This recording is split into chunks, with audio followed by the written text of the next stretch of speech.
Good Thursday morning, everyone. How's it going?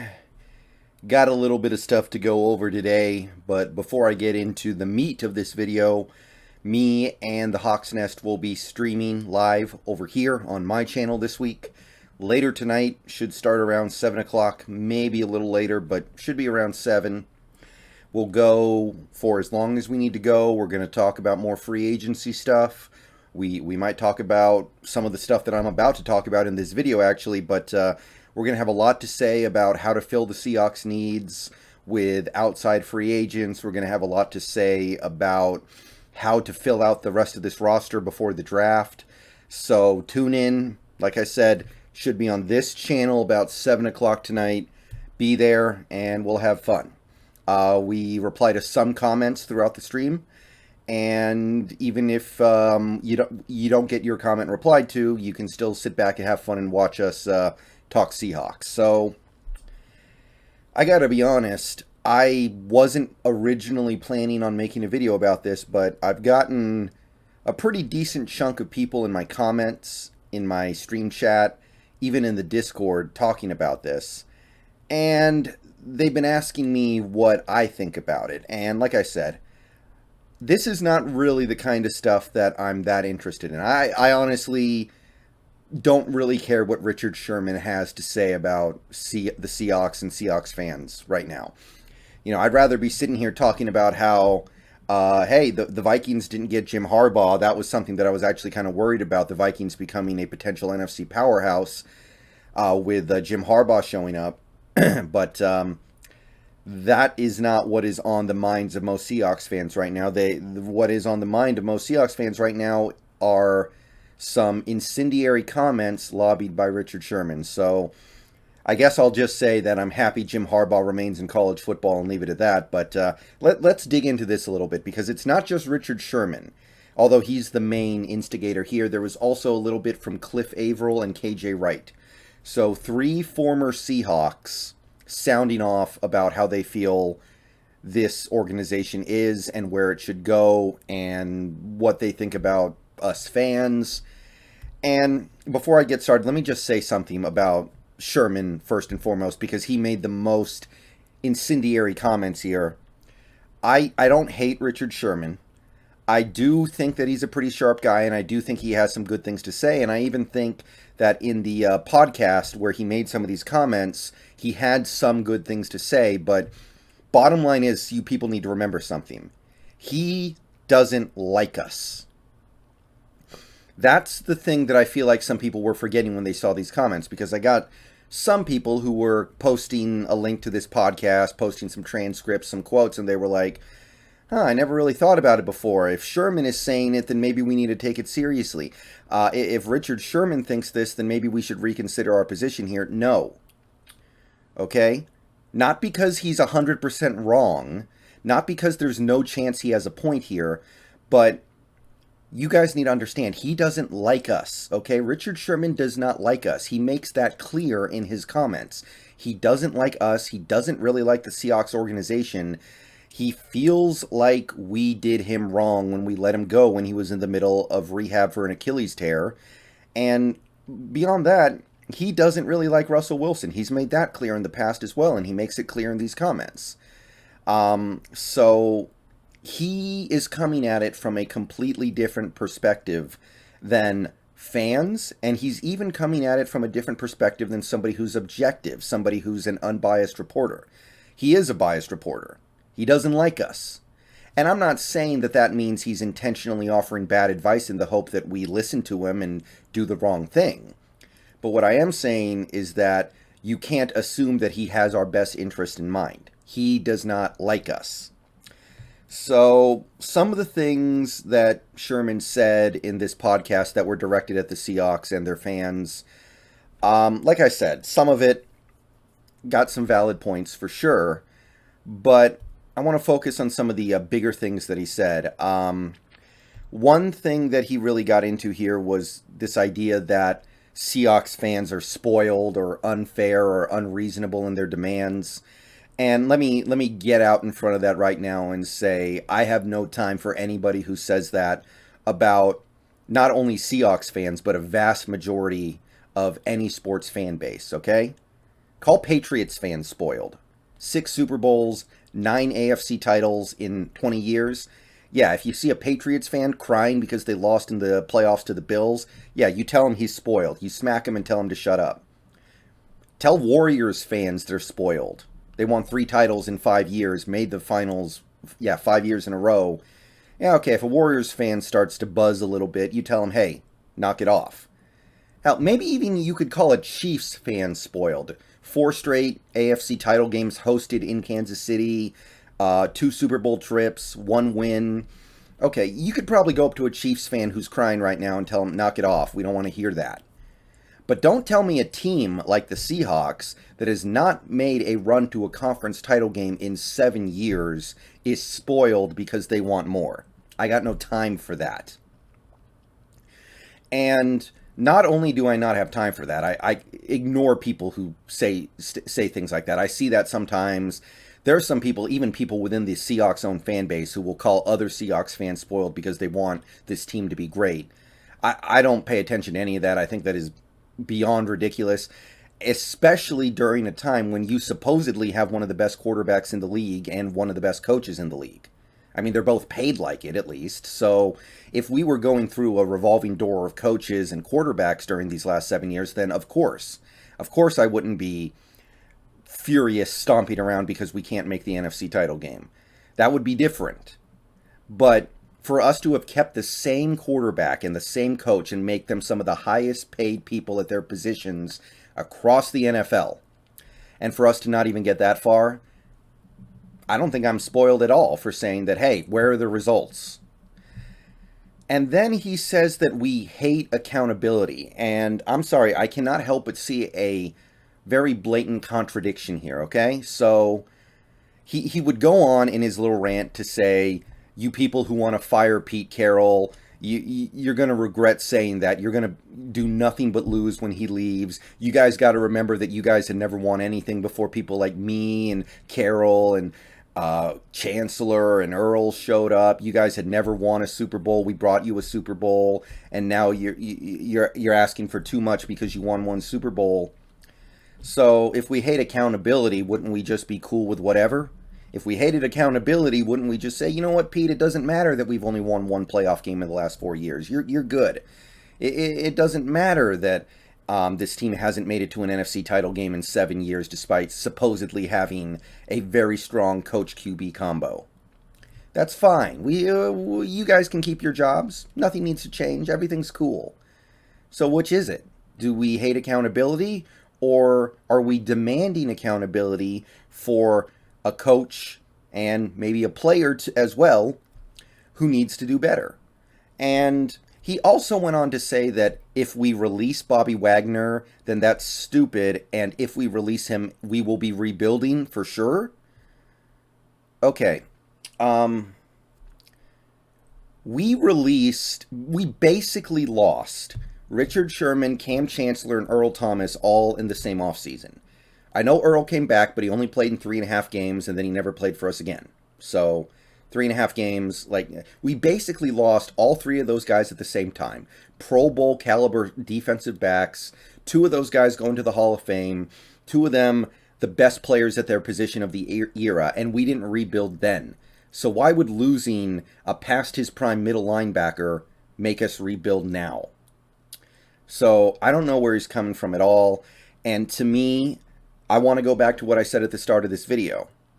Richard Sherman's perspective is that of somebody who feels jilted by the Seahawks fan base, the Seahawks organization, and to a certain extent Russell Wilson. So his perspective on these things is coming from a very specific place.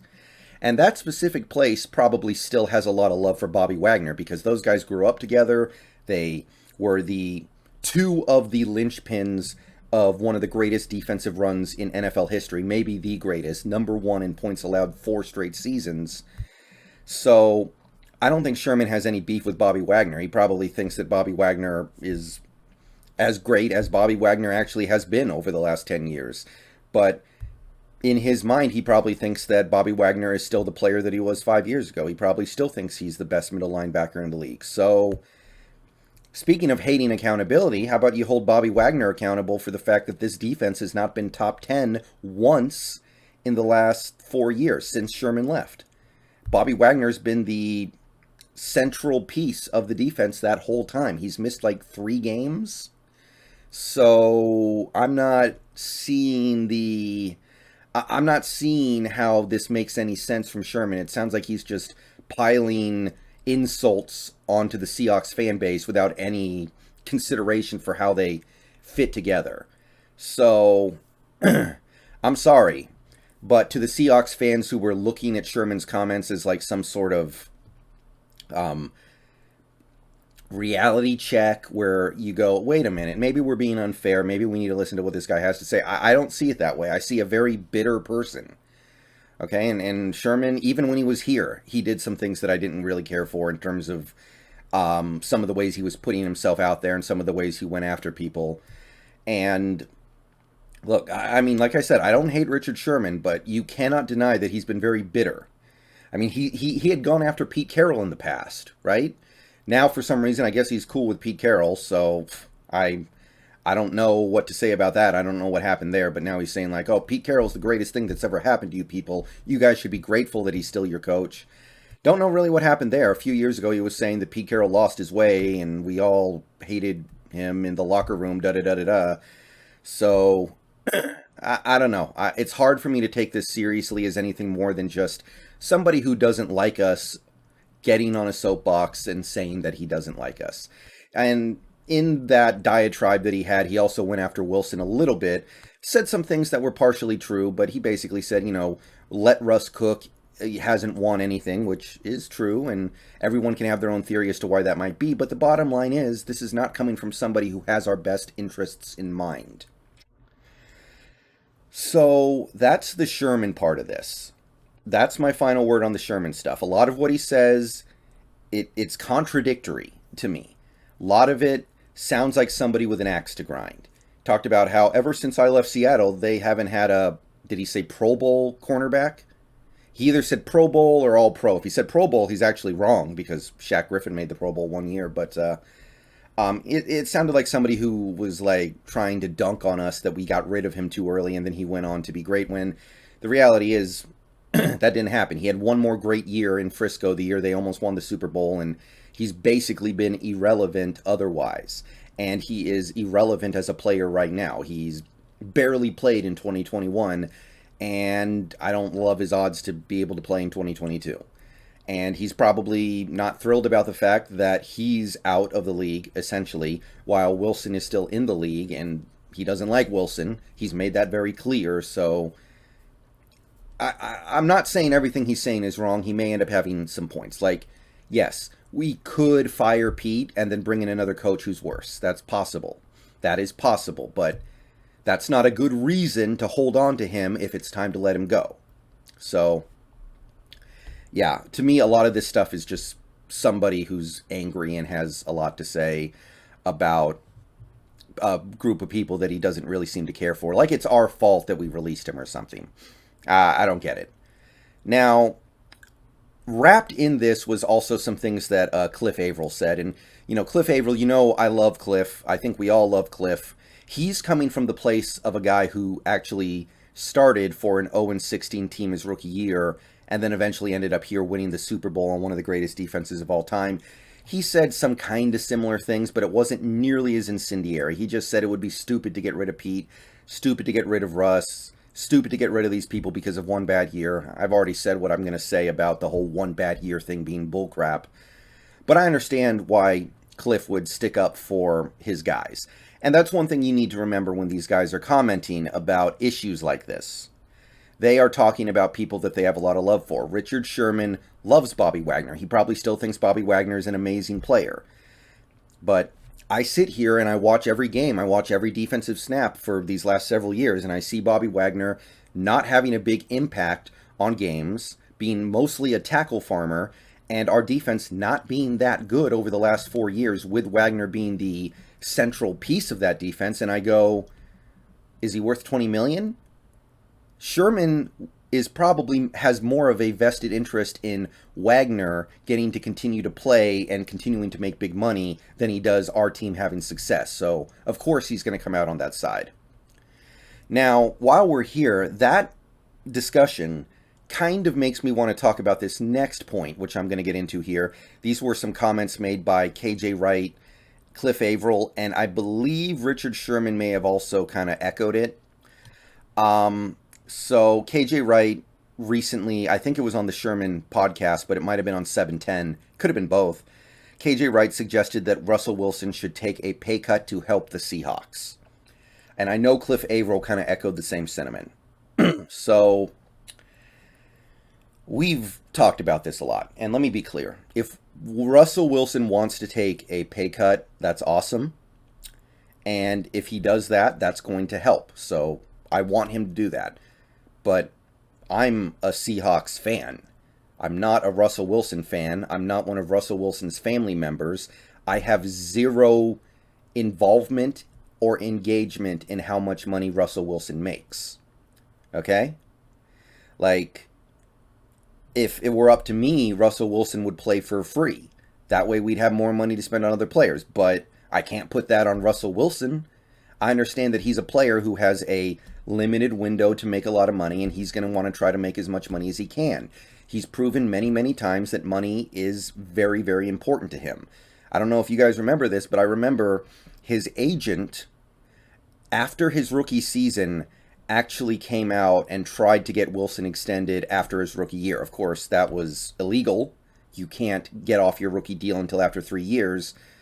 And I can't help but believe that had to come from Wilson in some way, right? He was trying to get the bag after a year, and so something got floated that shouldn't have gotten floated. Maybe he was trying to come up with some way to get out of that rookie deal that was paying him peanuts, and it leaked out. I think he ended up firing that agent because it was a bad look.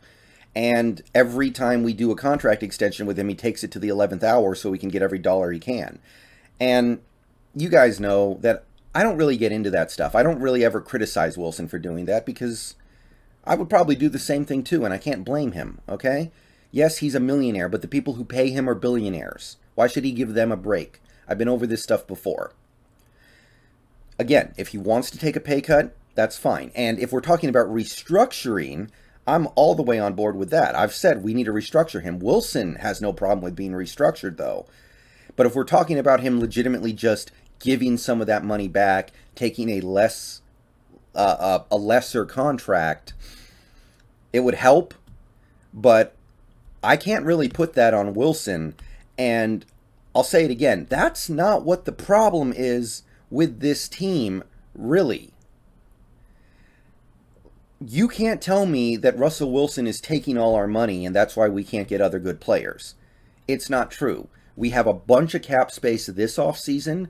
We had a bunch of cap space 2 years ago. And that couldn't have happened if not for the fact that Wilson is not taking a massive chunk of the cap. If some people, I get the comments, and I know people are joking and using hyperbole, they say like, hey, Wilson's taking 55% of our cap. How are we going to get other players when he's doing that? No, he's not. He's not even taking 20%. Okay, if what you're saying was true, how did we have cap space 2 years ago? The problem is not that you're paying Wilson all this money. The problem is that when you have money, you go out and spend it on guys like Jerron Reed, Brandon Shell, Greg Olsen, guys who end up not making a very big impact on your team. That's a bigger problem. A bigger problem than paying your quarterback $35 million a year is that you're paying a low-impact middle linebacker who's slow and mostly only tackle farms now $20 million. That's way worse.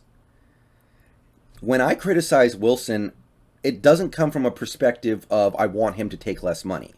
I want him to play better. Like, to me, if he's going to play like an elite quarterback, I will pay whatever it takes to keep him. If he's going to play like he's one of the best in the league, pay him whatever he wants. I don't care. It's worth it. If he starts to play the way he played throughout much of 2021, where the numbers are not bad, but we know he stunk pretty bad in a lot of those games. I don't want to pay him less. I want to pay him nothing, as in I don't want him here.